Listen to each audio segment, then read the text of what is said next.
So I'll ask the first speaker to the podium, Dr. Homerosky.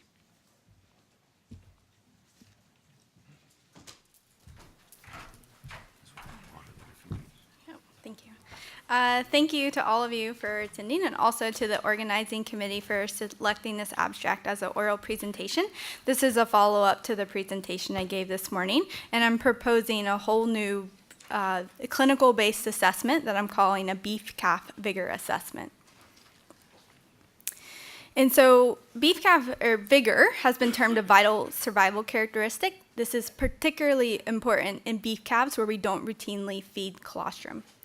It promotes some of those behaviors that are necessary for survival, such as the consumption in colostrum, and by doing so helps enhance welfare and ensure long-term vitality.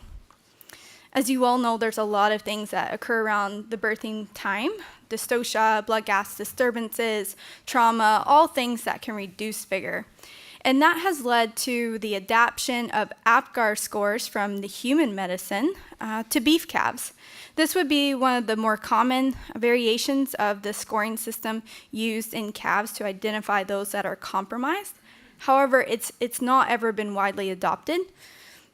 Other authors have stated that they're inherently complex. They don't consistently identify calves with acidemia. And most importantly, they're not outcome-based. And so if we were to redesign a way to perform a clinical-based assessment, what should be our outcome? And what can be a practical intervention that our producers can provide based on that outcome? I would argue it needs to pertain somehow to the transfer of passive immunity. This has long been regarded as one of the most critical factors that affects the pre-weaning health of beef calves. And in fact, a recent study in Western Canada reported 1/3 of beef calves fail to acquire optimal levels of passive immunity that are truly protective through the pre-weaning period. And so their cut point, 24 grams per liter of serum IgG concentration, was selected based on the fact that calves with less than that still had increased risk for mortality, morbidity, and reduced performance prior to weaning. And so let's look quickly at the colostrum-associated factors affecting transfer of passive immunity. First, we have the IgG concentration of that colostrum. However, that's generally regarded to be quite high in beef, because we're not dealing with those dilution factors that the dairy industry has. There's the volume of colostrum that calf consumes, but unfortunately that's not something we can practically assess at this time, at least in a field setting. And so that leaves us with the time of colostrum consumption, with other authors has stated as the primary risk factor of interest. And this is because the absorptive capacity of that calf's intestines declines at a linear rate, leading to the recommendation that all calves should consume colostrum by 4 hours after birth. And I would propose that because of the way this promotes long-term health and vitality, that a calf that is able to consume colostrum by 4 hours after birth should by definition be considered a calf with good vigor. And that leads us to the objective of this study, which was to generate a beef calf vigor assessment based on the outcome of interest, colostrum consumption by 4 hours after birth. This study was conducted on a large commercial cow-calf operation in southern Alberta. They run approximately 800 head of Hereford-based cattle. During the month of March, I enrolled every assisted or pulled calf that I could during that time. And so I enrolled half the population that I enrolled were easy assist or manual pulls. About 20% were difficult assist or mechanical pulls. And then for every 2 to 3 pulls that operation had during the month of March, I also enrolled a calf that was born unassisted in the field. At 10 minutes after birth, I collected a multitude of parameters that your producers could easily collect with minimal to no tools. These included things like parity, ambient temperature, did the calf have meconium staining, was the tongue swollen, heart rate, respiratory rate, and also some tests for muscle tonicity and reflexes. I then monitored those calves for 4 hours after birth and categorized them as either successful or failed for the outcome of interest, which was colostrum consumption by 4 hours. Any calf that failed was then assisted in colostrum consumption, and all calves consumed colostrum by 6 hours after birth. Those calves were then monitored on a daily basis by the ranch staff, and at the time of weaning, I collect a number of their records, including all of the morbidity data. I use a variety of different statistical tests for both parametric and non-parametric and categorical variables. However, the more detailed stats I'm going to walk you through as I go through the results. And so in terms of our outcome of interest, colostrum consumption by 4 hours, I performed a multivariable logistic regression. There were 8 parameters that met the screening criteria, a p-value of 0.1. When I removed those in a backward stepwise method for variables that had a p-value of greater than 0.05, interestingly enough, there was only one significant variable left in this model, and that was suckle reflex. And so suckle reflex was determined by placing 2 fingers longitudinally in the calf's mouth and categorizing the reflex as weak versus strong. Calves with a weak suckle reflex were 41.6 times less likely to consume colostrum on their own as compared to a calf that had a strong suckle reflex. As a diagnostic test, this had an exceptionally high specificity of 98%. However, what concerns me, and what you probably already noticed, is that very low sensitivity. And in fact, there's a large proportion of calves with a strong suckle reflex that still fail.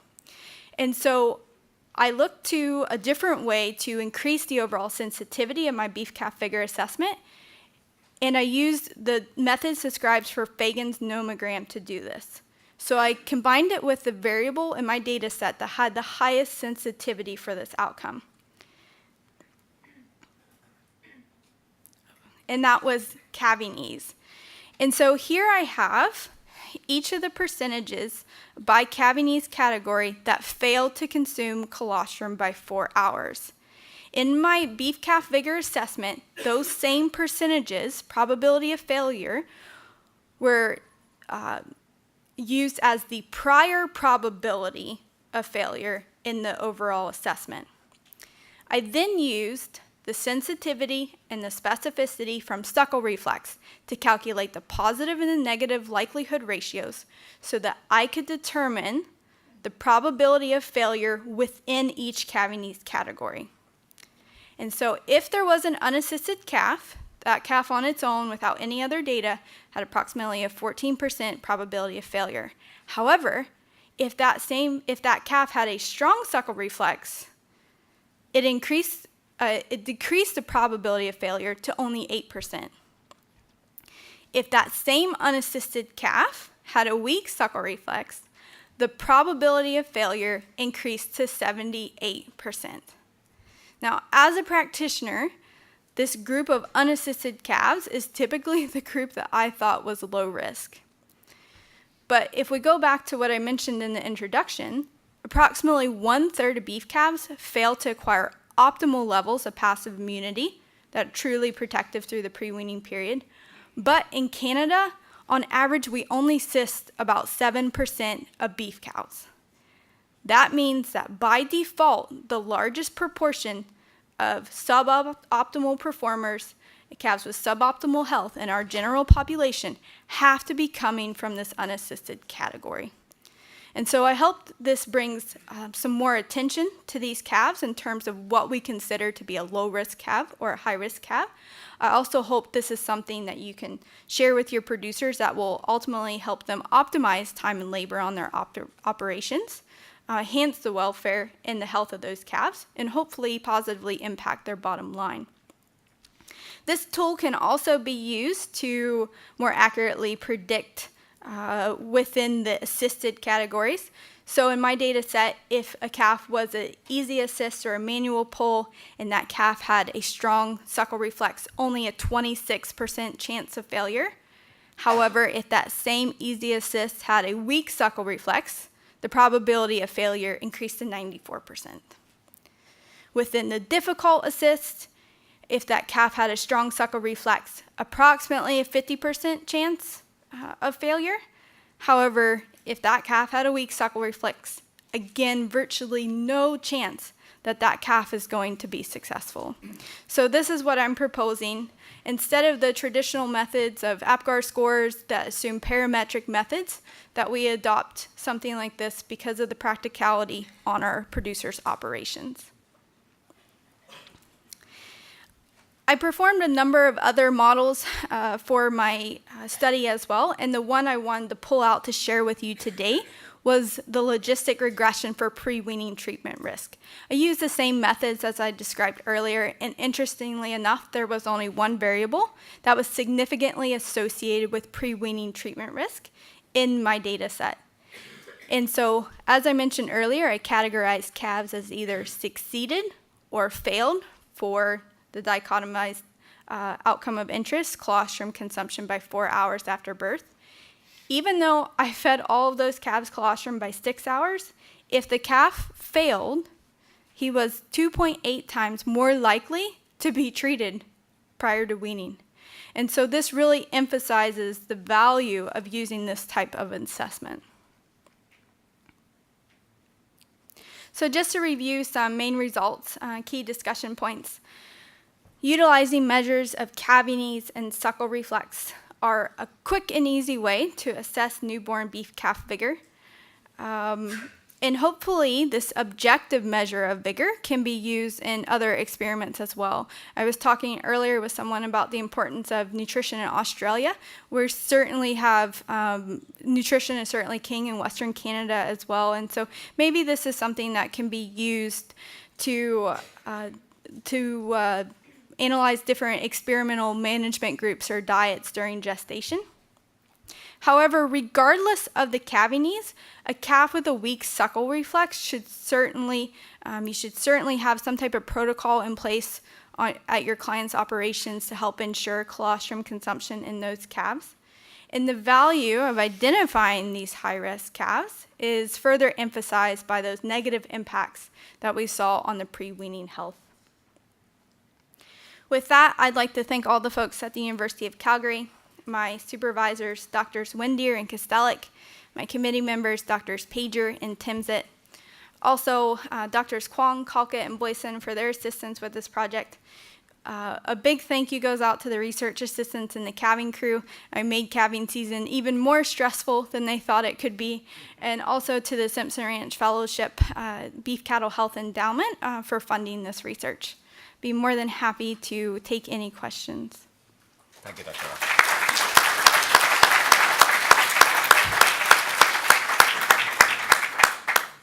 I'd like to state at the outset that this is the kind of paper I like to see at a Buiatrics conference, a pracademic paper, academic backup, practical implications. I think it's a superb paper.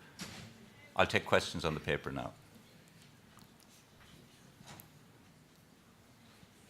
It wasn't that good, come on.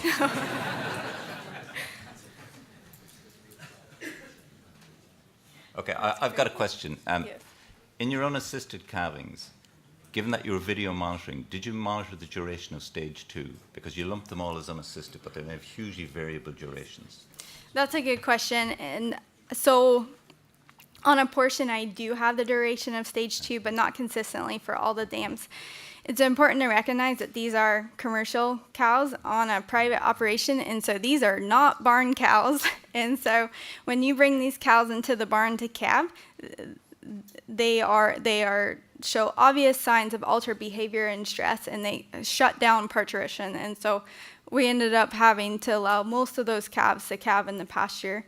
And so I really hope, this was at one operation, and so I really hope that another researcher will take this assessment and apply it to a different area of the world, different management, different breeds, and see if this can't be externally validated. Good answer. Sorry. Micha Schultz, UCD, Dublin. Thank you very much for this great presentation. I have just one question. Do you think that this whatever assessment to try suckling reflex with your fingers serves as a kind of stimulus for him and remind him, oh, you know what, you need to drink actually, or is the other way around, that it's actually the reflection of any hidden disease behind that? Yeah, thank you for your question. I think that can go both ways. I think if you were in the last presentation, my suckle reflex was associated with acidemia. And so maybe we have underlying issues there. Certainly, some papers have proposed that this is somewhat of a learned behavior, and maybe we are stimulating that. But it's hopefully within our benefit. I don't know if that answers your question appropriately. Thank you, though. Any last question? Ah, yes, down the back. Yeah, hi, thank you for that. It's Kyle Stewart from Australia. Just wondering, how long after birth are you testing the suckle reflex? Because most of our farmers can't get to their cattle at birth at all, or they get killed, and the ones that do pull... The ones that they do pull, they try and leave with the cow straight away and move away from them, because otherwise they get a lot of mismothering. Yes, I completely understand where you're coming from with that. So this was performed at 10 minutes after birth, and that was in mind. We thought that the high-risk calves were going to come from the assisted categories. So what's in a reasonable time? I've just pulled a calf, I've got him up in sternal, I'm doing all these other things, I'm checking for twins, I'm checking for tears, and then a reasonable time after that is about 10 minutes. And so that was the protocol, was to test the suckle reflex at 10 minutes after birth. Sorry, was there a second part to your question? There was something I forgot to... Happy? Yeah. Excellent. Sorry, thank you. Okay, in the interest of time, we are going to move on. I'd like to thank Dr. Homerosky again. Thank you. Thank you very much.